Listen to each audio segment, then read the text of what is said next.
کے لیے چہرے کے قریب کرے گا، اس سے اٹھتی ہوئی بھاپ کی وجہ سے چہرے کی کھال ادھڑ کے اس کے اندر گر پڑے گی، لیکن اس کے باوجود اس کو پینا پڑے گا۔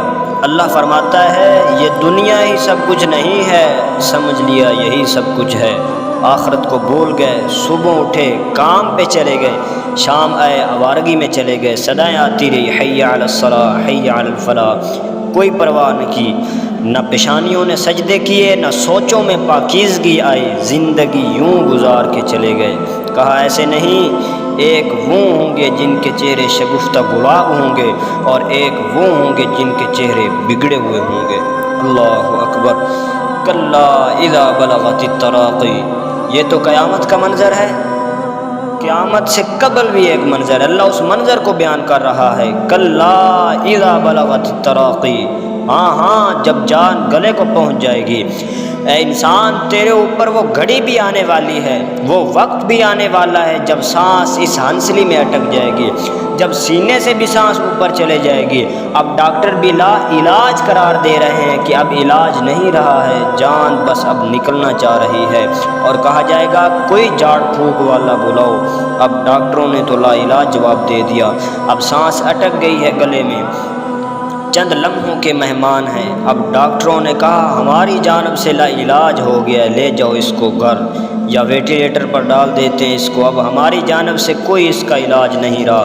اب گھر والے روتے ہیں اور کہتے ہیں کوئی جھاڑ پھونک والا لاؤ، کوئی دم والا لاؤ، شاید وہ کوئی دم کرے، اس کی جان میں جان آ جائے۔ ڈاکٹروں نے تو لا علاج قرار دے دیا ہے۔ وَظَنَّ أَنَّهُ الْفِرَاقُ، اللہ فرماتا ہے یہ تو جھاڑ پھونک والے کو ڈھونڈ رہے ہیں، لیکن جس کی سانس یہاں اٹکی ہے وہ سمجھ گیا ہے اب موت آ گئی ہے، اس کو یقین ہو گیا ہے کہ اب موت کے لمحے قریب آ گئے ہیں، اب میں بچ نہیں پاؤں گا، اب آنکھیں تاڑے لگی ہوئی ہیں۔ وَالْتَفَّتِ السَّاقُ بِالسَّاقِ، پنڈلی پہ پنڈلی چڑھ رہی ہے، جب موت آ جاتی ہے تو پھر پنڈلی سے پنڈلی لپٹ جاتی ہے، اس کو پھر جدا کرتے ہیں، اور جدا کر کے دونوں انگوٹھے باندھ دیتے ہیں تاکہ پنڈلی کے اوپر پنڈلی نہ چڑھے۔ اللہ وہ منظر بیان کرتا ہے صاحب وہ وقت آنے والا ہے جب دونوں انگوٹھے باندھ دیے جائیں گے اور ناک میں روئی ٹھوس دی جائے گی، جب چٹے لباس میں کفن دیا جائے گا، جب غسال کے سامنے بے بس پڑے ہوں گے، وہ چاہے یہ بازو اٹھائے چاہے یہ بازو اٹھائے، گرم پانی ڈالے یا سرد پانی ڈالے، جب بے بس پڑے ہوئے ہوں گے جو ہے وہ غسل دینے والوں کے، اور ناک میں روئی ہوگی اور دونوں انگوٹھے آپس میں بدے ہوں گے، یہ محل، یہ ماڑی، یہ کوٹھیاں، یہ بنگلے، جس کو سویرے شام لگ کے حلال اور حرام کی تمیز کے بغیر بنایا تھا، غوث اعظم بولے مکان بنا رہا ہے، بسیں گے اور حساب تو جا کے دے گا، اور یہ تو ایک رات بھی تمہیں اس گھر کے اندر نہیں رکھیں گے، چلو ایک رات ہی مہمان رکھ لیں۔ کہتے ہیں نہیں مہمانوں نے بھی جانا ہے تو جلدی کرو، اس کو سپرد کر آؤ، وہ تو تیرا لباس بھی پھاڑ کر اتاریں گے، خود غسل دینے کے لیے بے تیار نہیں ہیں، تجھ سے خوف آنے لگا ہے، جاندی واری ڈرونا بنے ہوتے ہاتھ نہ لاؤں دے ڈر دے، جنہ لئی تو پاپ کمائے اج کتھے نہیں تیرے گھر دے، آج تو وہ تیرے ساتھ تجھے غسل دینے کے لیے آمادہ نہیں۔ وَالْتَفَّتِ السَّاقُ بِالسَّاقِ، جب پنڈلی سے پنڈلی لپٹ چڑھنے لگ جائے گی، إِلَىٰ رَبِّكَ يَوْمَئِذٍ الْمَسَاقُ، اس دن تیرے رب کی طرف ہی لوٹ کے جانا ہے۔ فَلَا صَدَّقَ وَلَا صَلَّىٰ، اس نے نہ تو سچ مانا اور نہ نماز پڑھی، وَلَٰكِن كَذَّبَ وَتَوَلَّىٰ، ہاں جھٹلایا اور منہ پھیر کے چل پڑا۔ ثُمَّ ذَهَبَ إِلَىٰ أَهْلِهِ يَتَمَطَّىٰ، پھر اپنے گھر کو اکڑتا ہوا چلا۔ أَوْلَىٰ لَكَ فَأَوْلَىٰ ثُمَّ أَوْلَىٰ لَكَ فَأَوْلَىٰ، تیری خرابی آ پہنچی، ہاں تیری خرابی آ پہنچی۔ أَيَحْسَبُ الْإِنسَانُ أَن يُتْرَكَ سُدًى، انسان دنیا میں یہ گمان کرتا ہے کہ اس کو سدھا چھوڑ دیا جائے گا۔ سدھا عربی میں ایسے اونٹ کو بولا جاتا ہے جس کی مہار کسی کے ہاتھ میں نہ ہو، شترے بے مہار، جہاں مرضی جس گھاٹ سے مرضی چاہے پانی پیے، جہاں سے مرضی چارہ کھائے، تو شترے بے مہار کو کہتے ہیں سدھا۔ تو یہ انسان بھی گمان کرتا ہے کہ میں بھی سدھا ہوں، مجھے کوئی کیوں پوچھے، میرے جذبات میں کوئی کیوں قدغن لگائے، مجھے کیوں روکے کوئی، بالخصوص جوانی کے ایام کے اندر جوان کو بڑا ہوتا ہے کہ کوئی مجھے کیوں، وہ تو ماں باپ کے کہنے میں بھی نہیں آنا چاہتا، وہ کہتا ہے کیوں مجھے روکتے ہیں، میری جوانی ہے، میری جوانی ہے، مجھے آزادی سے جینے دو، کیوں میرے راستے میں رکاوٹ بنتے ہو؟ میں سدا ہوں۔ اللہ فرماتا ہے نہیں، ایک اونٹ تو سدا ہو سکتا ہے، لیکن جس کو میں نے اشرف المخلوقات بنایا اس کو تو سدا نہیں چھوڑوں گا، اس کو تو پابند بناؤں گا احکام کا۔ اب وہ کہتا ہے کہ نہیں، یہ کیسے دوبارہ اٹھائے جائیں گے؟ اب دوبارہ وہی بات پھر آئے گی، الم یک نطفۃ من منی یمنی۔ اللہ فرماتا ہے ایک بوند تھی نا، پانی کا ایک قطرہ جو رحم مادر میں رکھا گیا، ثم کان علقہ، پھر وہ پانی کا قطرہ لوتھڑا بنا، فخلق فسوی، پھر اللہ نے اسے پیدا فرمایا، پھر ٹھیک ہموار فرمایا، فجعل منہ الزوجین الذکر والانثی، پھر اس سے جوڑ بنائے، کوئی مرد بنائے کوئی عورت بنائے۔